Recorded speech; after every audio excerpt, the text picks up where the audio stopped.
Let's talk about functions today. Hi, welcome to Algebra Examples. Before we get into our problem for the day, I just want to remind you that if you put an algebra question that you have in the comments, you may find it solved in a future video, so please share. So we're going to talk about functions. Let's look at this function, f of x is equal to 3x minus 15. Before we get into this, let's go back and remind ourselves that usually we see equations, y is equal to something. So y is equal to 3x minus 15, y is equal to x plus 1. We're used to seeing that sort of thing. Instead of using the letter y, we use f of x to denote a function. And this means that we're looking at an equation that depends on x. So as x changes, our output changes. We're not going to worry too much about the details here. We'll go into some other problems at another time that dive a little bit further into that topic.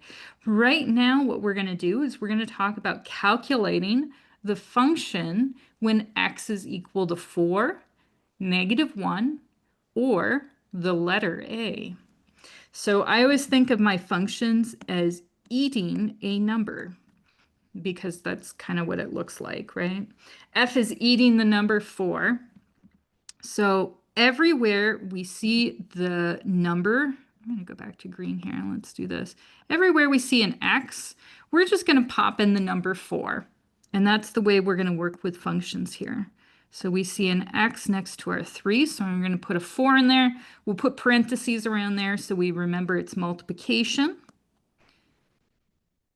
And let's do our math here. 3 times 4 is 12.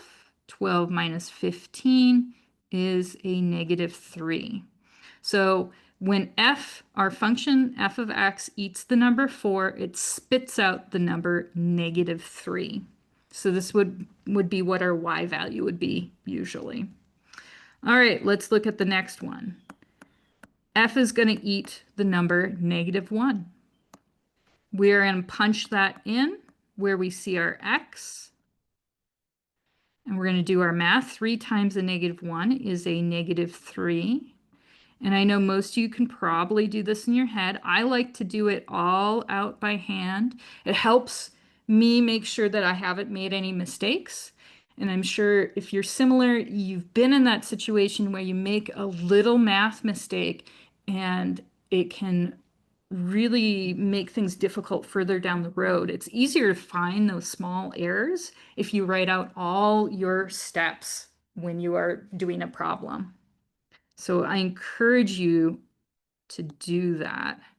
Also makes it easier for teachers to find any errors and to see if your error is a small math error or if it's something more serious, and they can give you appropriate advice.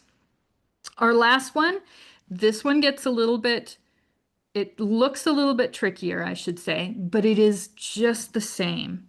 We are feeding this function the letter a, and so where we see x, we're going to just, instead of putting x, we're going to put in the number a. 3a minus 15. A lot of times we will drop those parentheses when we're writing it out in the end. Now, this last one I will say is important, especially if you are going to do a calculus class after you take your algebra class. You will want to know how to work with these because you'll be asked to do this in Calculus 1. So try another one out with a different function and different numbers. See what you can do and share. Thank you for listening.